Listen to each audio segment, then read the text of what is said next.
Warahmatullahi wabarakatuh. Perkenalkan, nama saya Ardi Nugroho dari kelas 93, ingin menjelaskan topologi ring. Pada topologi ring, setiap komputer dihubungkan dengan komputer lain dan seterusnya sampai kembali lagi ke komputer pertama dan membentuk lingkaran sehingga disebut ring. Topologi ini berkomunikasi menggunakan data, token, dan mengontrol hak akses komputer untuk menerima data. Misalnya komputer 1 akan mengirim file ke komputer 4, maka data akan melewati komputer 2 dan 3 sampai diterima oleh komputer 4. Jadi sebuah komputer akan melanjutkan pengiriman data jika yang dituju bukan IP address dia.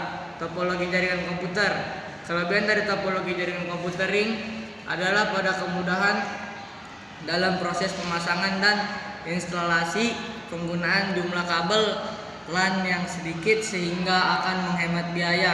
Kekurangan paling fatal dari topologi ini adalah jika salah satu komputer ataupun kabelnya bermasalah, maka pengiriman data akan terganggu, bermasalah, error. Topologi jaringan komputer bus tersusun rapi seperti antrian menggunakan cuma satu kabel koaksial dan setiap komputer terhubung ke kabel menggunakan konektor BNC. Dan kedua ujung dari kabel koaksial harus diakhiri oleh terminator. Topologi jaringan komputer. Kelebihan dari bus hampir sama dengan ring, yaitu kabel yang digunakan tidak banyak dan menghemat biaya pemasangan. Kabel fiber optik. Untuk jenis kabel jaringan yang satu ini menggunakan material tembaga untuk media penghantarnya.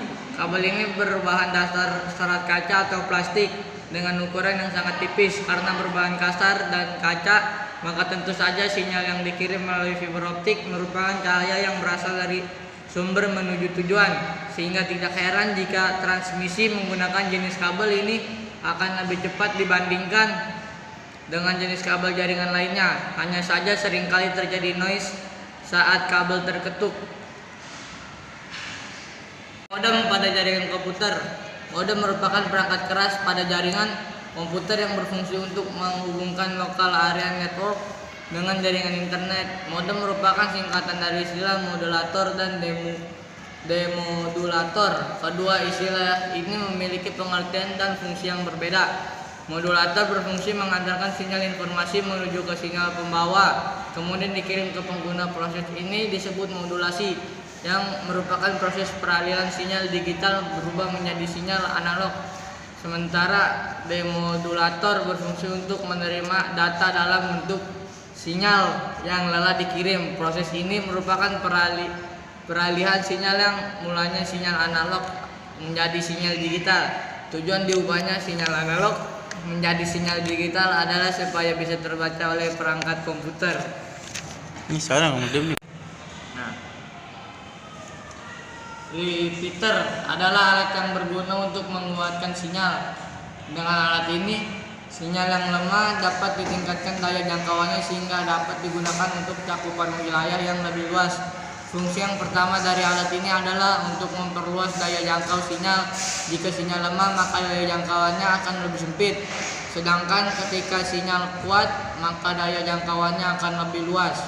Dengan menggunakan repeater, maka daerah yang minim sinyal dapat lebih mudah untuk mendapatkan sinyal. Hal ini dikarenakan sinyal yang lemah dibuat menjadi lebih kuat oleh alat ini, memudahkan akses sinyal WiFi. Dengan sinyal yang lebih kuat, tentunya para pengguna perangkat yang membutuhkan sinyal.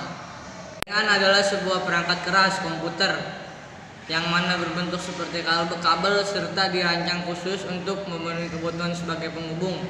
Ada 3 tipe kabel jaringan yang banyak digunakan saat ini. Berikut ini penjelasannya lebih detail terkait setiap tipe kabel jaringan.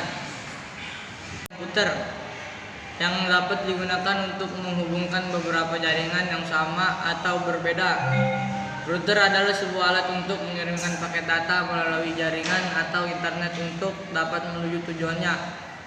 Proses tersebut dinamakan routing. Pengertian router. Proses routing ini sendiri terjadi pada lapis ketiga dari stok protokol 7 lapis OSI. Router belakang. Router terkadang digunakan untuk mengoneksikan 2 buah jaringan yang menggunakan media berbeda, seperti halnya hal Ethernet menuju ke token ring. Itulah pengertian router. Fungsi router. Router memiliki fungsi utama untuk membagi atau distribusikan IP address, baik itu secara statis adalah merupakan sebuah perangkat jaringan yang bekerja pada OSI layer 1 physical layer, sehingga hub hanya bekerja tak lebih sebagai penyambung ataupun konektor saja, serta hanya menguatkan sinyal di kabel Unscheduled Twisted Pair (UTP). Hub tak mengenal MAC addressing atau physical addressing, sehingga tidak bisa memilah data yang harus ditransmisikan, sehingga collision tidak bisa dihindari dari penggunaan hub tersebut. Fungsi hub diantaranya memfasilitaskan penambahan, penghilangan ataupun penambahan workstone, menambah jarak network, bisa berfungsi sebagai repeater, menawarkan fitur-fitur yang fault tolerance, visual kerusakan, memberikan manajemen yang tersentralisasi, koleksi informasi diagnostik. Kabel twisted pair, kabel jaringan yang terdiri dari beberapa kabel berpasangan, sama halnya dengan jenis kabel koaksial. Prinsip kerja dari kabel twisted pair adalah mengantarkan arus atau sinyal yang berasal dari sumber. Kabel twisted pair terbagi dalam beberapa jenis, yaitu kabel STP (Shield Twisted Pair) dengan kabel UTP (Unshielded Twisted Pair). Kabel STP memiliki pembungkus yang berbahan dasar tembaga atau aluminium foil. Material pembungkus ini memang dirancang agar dapat mengurangi gangguan elektrik yang biasa sering terjadi, dan untuk kabel UTP merupakan kabel yang di dalamnya terdapat 4 pasangan kabel yang terpilih hampir sama dengan kabel telepon. Kabel twisted pair dapat menjangkau hingga 100 meter, tidak lebih dari jarak tersebut.